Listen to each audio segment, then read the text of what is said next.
आज रास्ता रोक होती सब चाषी एकता मंच तरफ एठी टोकन जोड़ाक दिखाई तार ये 4-5 दिन भर लैप्स हो अंबिकापुर धान मंडी एमाने सीएस को लेखिक देलापर कलेक्टर को जड़ाला कहले तुम धान पकाओ धान किणा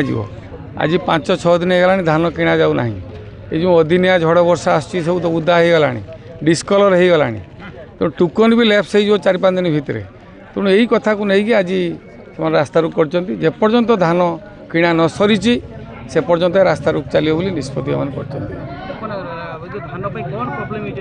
ये प्रोब्लेम मान धान किणा जाऊना ये टोकनटा लैप्स हो 4-5 दिन टाइम अच्छी टोकन जब इन टाइम न किणा लैप्स हो गले से धान दे पारे ना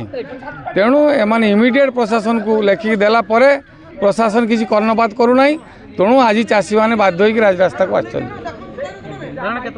धारणा अनिर्दिष्ट काल जेपर्यंत धान किणाटी न सरी से पर्यंत धारणा चालू रमे आमर धान मंडी अव्यवस्था जो अंबिकापुर मंडी रे आमर धान जिते जन आम टोकन पाई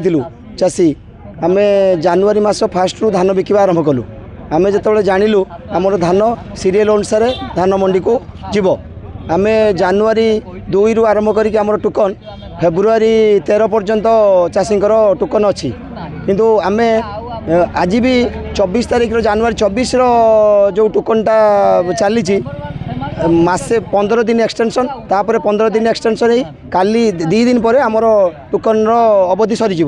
आम पाखु आ सरकार धान नहीं पारे से जो आम जो व्यवस्था धान बिकवा कथा 3100 टंका धान बिकवा कथा से व्यवस्था आम ये आउ दे पारूनी आमको बारंबार से माने माने 24 तारीख धान थी सत्ते फेब्रुआरी 3 धान फेब्रुआरी 6 धान ऑलरेडी व्यापारी धान को से नहीं आमर जो मंडी रे जो मिलर कर रखाई आम जो मिलर को अलॉटमेंट कराई से 3टा मिलर आउ 2टा मिलर 5टा मिलर आमको कराई आम गोटे मिलर को देखिनु एत पर्यंत 3टा मिलर धान आमर ये प्रायतः निया पुणी फिर गोटे लोकल एजेंट मध्यम निया जोटा कि 3टा मिल 3टा गाड़ी पठेवा कथा जो टाइम रे गोटे गाड़ी 150 क्विंटालिया गाड़ी दे मंडी रे मात्र मास भितर 3टा गाड़ी आम मंडी रू जाइए किंतु सबू धान आम गाँ भितर कि जो बेपारी जो मिलर मैंने मिसिक एगुड़ा कर मंडी गोदाम धान जाऊँगी आम जो से अभियोग कलु जे कहीं आम धान जाऊनी आज पर्यंत स्टेट से कहते तुम धान को आम नबुनी आम पाखे मास ना आम पुणी चेष्टा कलु जे प्रशासनिक स्तर में आमर केमी मास आसो आम धान केमी निजी आम जो पचारू सी आमको कहले आपण पारे मास भी अच्छी आपण पारे सब प्रकार जिनस अच्छी सब प्रकार गाड़ी लुगा हो आम मंडी में सीसीटीवी नहीं गाड़ी लगुना किंतु आम जदि मंडी में सबुदिन 8 किलो 10 किलो 12 किलो पर्यंत धान ये कटा हो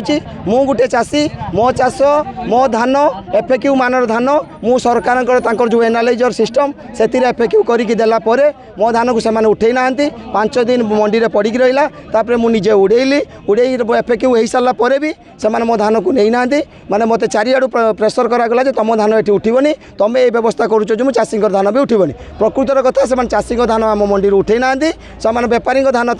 निज गोडाउन उठे आज जो आम टोकन लैप्स होमें जो प्रशासनिक स्तर में सबू डिपार्टमेंट को जनइलु से आमको प्रत्येक दिन गोटे गोटे प्रतिश्रुति देले जे आपण धान आज उठिज तापर आम सहित बार्गेनिंग आरंभ कले आपन को 8% जो निया कि 9% निया आउ गोटे % अधिका दिंतु आम काली गाड़ी लगे देवु जिते आम पुणी फेर आसिक पहुँचे मंडी में पहुँचलु से सी करागला कौन कहले ना आपण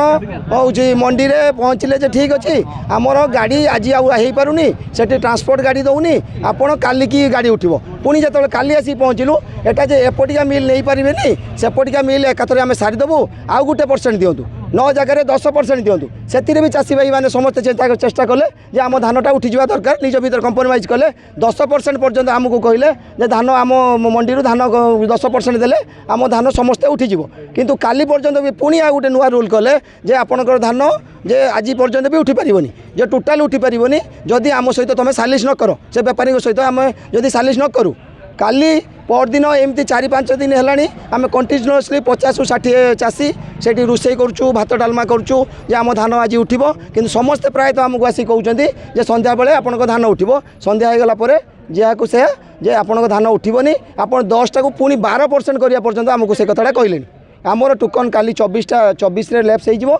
27टा 25 लैप्स हो आम पाखे सरकार कहते 30 तारीख पर्यटन धान किणा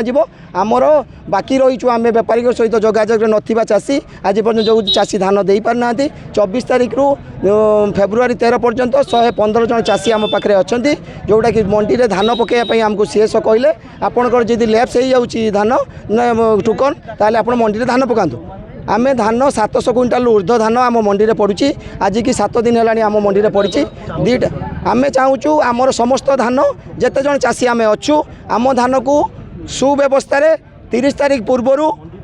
फेज वाइज प्रत्येक दिन जो टोकन ये हिसाब से आम समस्त धान प्रतिश्रुति आ धान उठाण हेले आम जा रास्ता उठू देखो प्राय सबुआड़े टे अव्यवस्था आम मैंने परिलक्षित होची आज से भाव ये चाषी मानकर जहाँ कम्प्लेन अच्छी जहाँ अभियोग अच्छी जे धान ये 6-7 दिन है पकई किंतु तार किसी व्यवस्था है से बारंबार एमडी कहते एआरसीएस को कहते सीएसओ को जन एसएस को जन किंतु जहाँफल आज से आज राजरास्ता को आसुँच मु तो काली दायित्व नेली जिला सभापति कृषक मोर्चा नालापर यह मोर प्रथम गस्त आसिक ये लोक बुझासुझा कले एआरसीएस आसुँच सर्कुलेटर आसुँच आसला से आउ अतिरिक्त 3टी गार्डर व्यवस्था कले यार व्यवस्था जो कर प्रशासन जो करी धन्यवाद देवी आकर जो समस्या अच्छे तार समाधान हम तापर जो चाषी मानकर भी धान रमकर धान उठाଯିव से आम कथा सरकारी स्तर में तार व्यवस्था कर मुझे आसिक शुणिले कहते कथा जो मैंने प्रशासनिक अधिकारी अच्छा जो मैंने जार भल जो मिल सहित सहित मधुचंद्रिका अच्छी से धान को आगे नौ जो मैंने आगुरी रेजिस्ट्रेशन कर सब धान बहुत दिन जाए पड़ी रोचे जो मैंने जानी ना किंतु यार गोटे अव्यवस्था होती कहला आम कथा हूँ आम एमपी सागर कथा हूँ एमएलए सागर कथा हूँ आम अधिकारी सहित कथा केमती यार समाधान हो पार तार मध्य व्यवस्था करूँ से विषय भी कथा आज एमआई भी रोच ये रहा 10% नुह से कहले धानर तार मान माप हम माप है जदि किसी त्रुटि थी जी % कटिया कथा कटो।